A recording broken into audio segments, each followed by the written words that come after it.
Assalamualaikum generasi emas Indonesia. Hari ini kita belajar bersama saya, Bu Siti Wahyu Ningsih.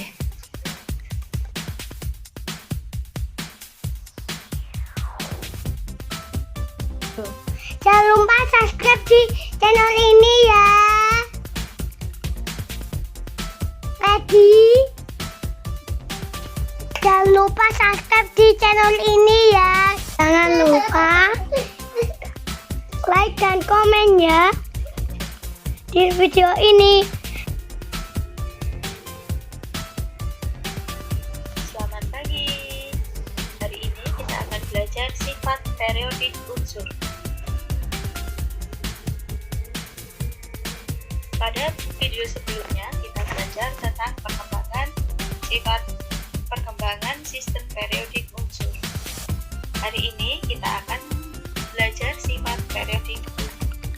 Tujuan pembelajaran kali ini, kita masuk pada tujuan pembelajaran yang ketiga, yaitu menelusuri sifat-sifat keperiodikan unsur dalam sistem periodik unsur dan menjelaskan sifat-sifat unsur berdasarkan golongannya dalam SP.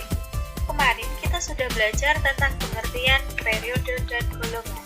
Periode yaitu urutan mendatar atau horizontal, sedangkan golongan yaitu urutan tegak atau vertikal. Unsur-unsur yang terletak dalam satu golongan mempunyai sifat kimia yang mirip. Golongan utama diberi kode huruf Romawi diikuti huruf besar A, yaitu golongan 1A sampai dengan golongan 7A.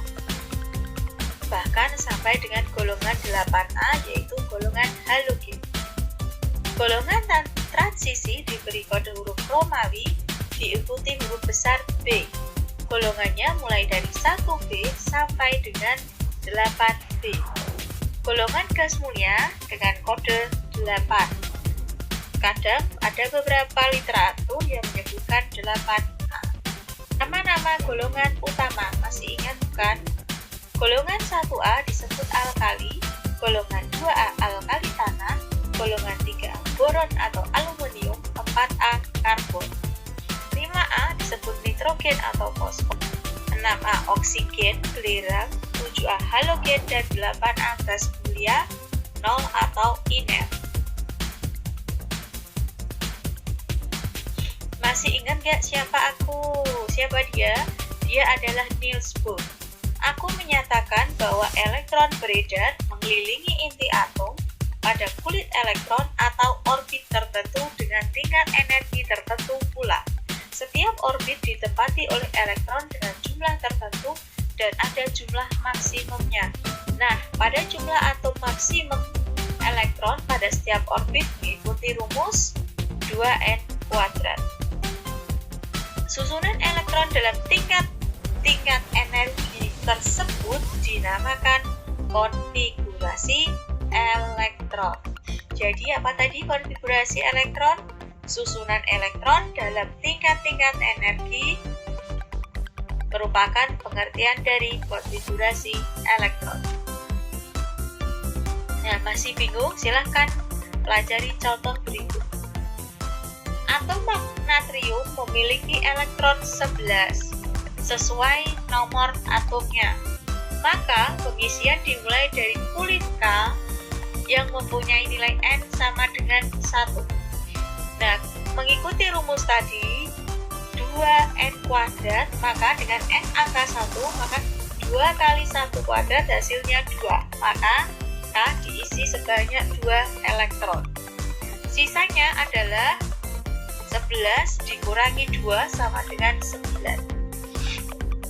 Kemudian kulit L mempunyai N sama dengan 2 dengan rumusnya tadi 2n², 2 kali 2 kuadrat sama dengan 8, maka kulit L diisi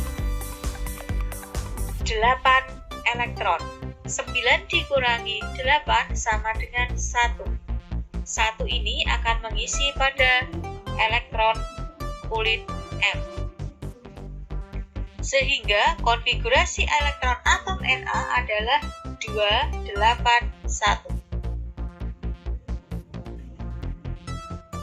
Jumlah elektron pada kulit terluar disebut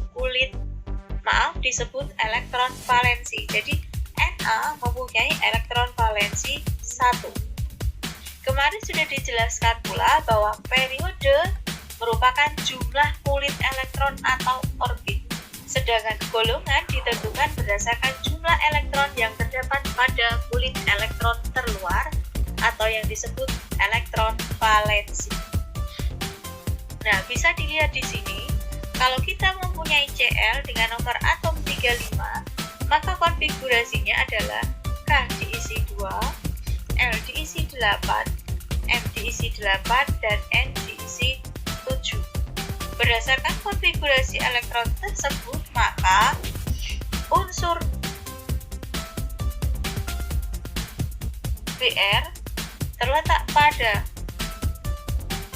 unsur Cl terletak pada periode 4, mempunyai kulit elektron dan berada pada golongan 7A karena jumlah elektron pada kulit terluar adalah 7.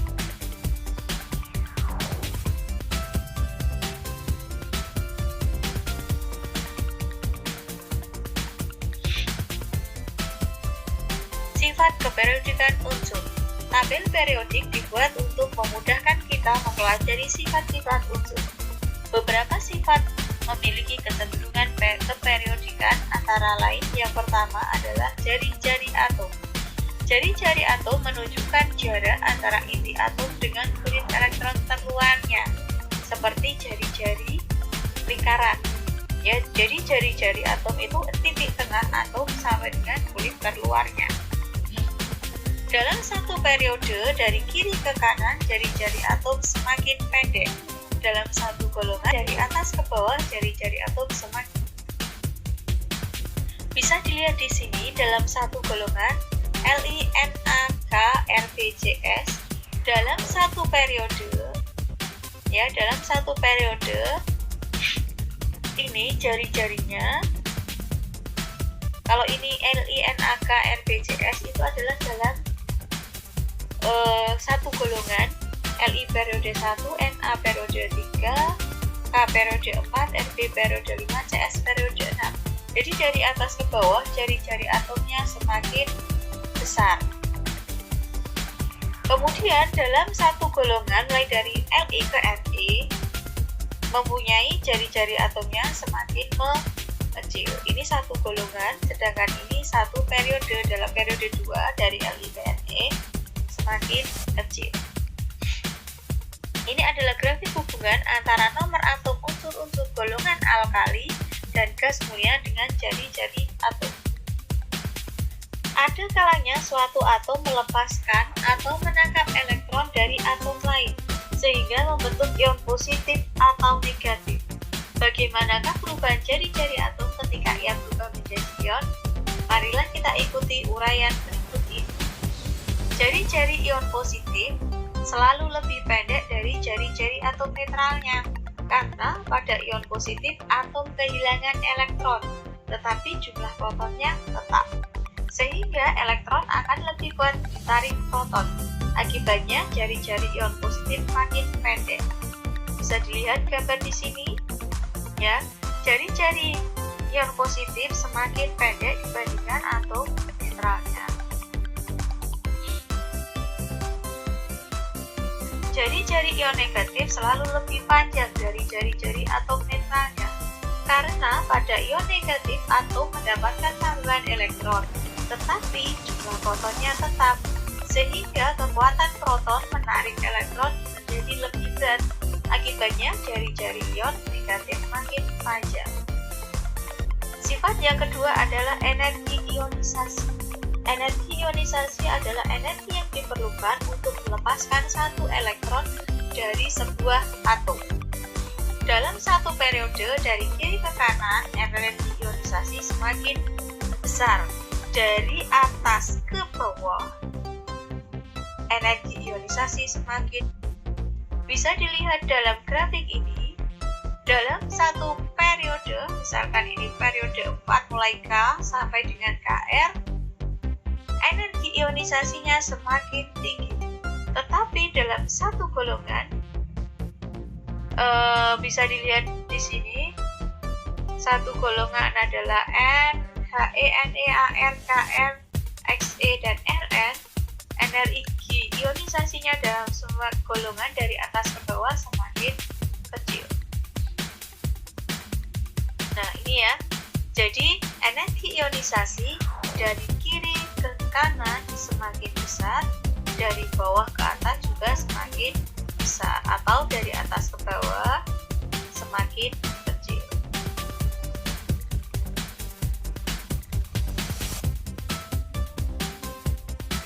Yang ketiga adalah afinitas elektron.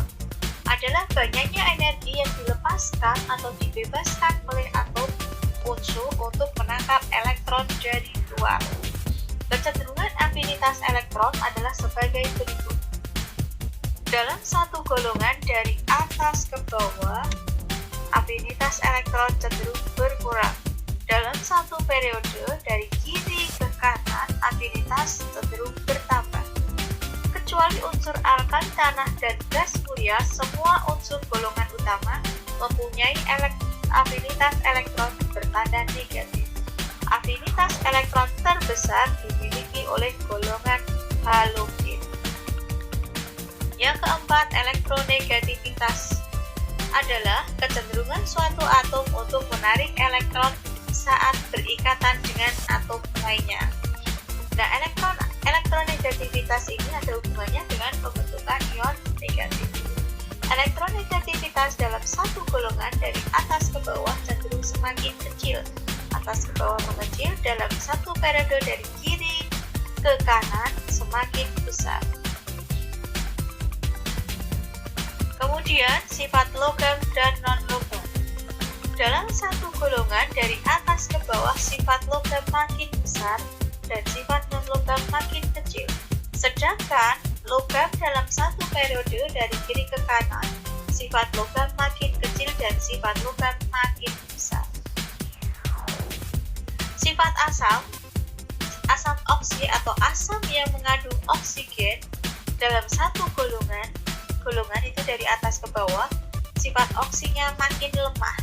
Sedangkan dalam satu periode dari kiri ke kanan, sifat asam oksi semakin kuat karena muatan positif atau pusat semakin bertambah. Asam ida atau asam yang tidak mengandung oksigen, asam klorida, asam fluorida, asam bromida. Dalam satu golongan dari atas ke bawah, sifat ida makin kuat karena jari-jari atomnya semakin panjang, sehingga makin mudah melepaskan ion H+. Semakin mudah asam melepaskan ion H+, semakin kuat asam tersebut. Dalam satu periode dari kiri ke kanan, sifat asam ida makin kuat. Nah, ini ada rahasia ya. Ada suatu campuran dua asam yang sangat berbahaya, yaitu campuran antara asam nitrat NO3 dengan asam klorida HCl dengan perbandingan 1:3 yang disebut aqua regia atau air raja. Jangankan terkena kulit emas dengan nama latinnya aurum atau AU dan platina PT dapat larut dalam campuran ini. Pernah suatu ketika seorang praktikan yang memakai cincin emas longgar kemudian terlepas masuk ke dalam aqua regia, maka larutlah cincin itu. Aduh, ngeri juga ya campuran ini. Mengetahui sifat zat-zat kimia sangat penting, tetapi kita harus mengambil sisi positifnya, jangan mengambil negatifnya, misalnya untuk kejahatan. Jadi ilmu pengetahuan harus digunakan secara positif. Sifat basa, tadi asam soda, sekarang sifat basa. Dalam satu periode dari kiri ke kanan, sifat basa makin lemah, berkurang karena jari-jari atomnya makin pendek, sehingga semakin sulit melepaskan ion OH. Dalam satu golongan dari atas ke bawah, sifat basa makin kuat karena jari-jari atomnya semakin panjang. Nah, bisa ditebak dah ini? Silakan dijawab. Ya, untuk belajar di rumah saja untuk melatih kecerdasan, latihan jadi detektif. Seorang siswa kehilangan uang di kelasnya. Semua siswa di kelas itu ketakutan karena hari itu mereka membawa uang 20 ribuan seperti yang bilang untuk tabungan. Si siswa yang kehilangan uang tersebut mengatakan bahwa kebetulan sebelum bulan dia sempat iseng menulis lambang unsur di kertas tersebut. Maukah kamu jadi detektif? Nah, unsur yang ditulis memiliki lambang. Yang ditulis lambangnya itu memiliki ciri-ciri. Yang pertama, jari-jari atom lebih panjang dari Mg tapi lebih pendek dari Mg.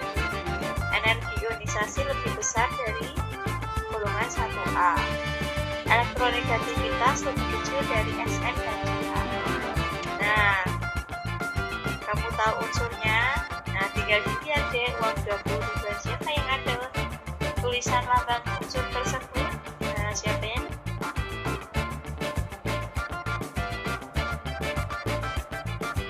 Jalankan protokol kesehatan dengan sebaik-baiknya. Salam sehat selalu.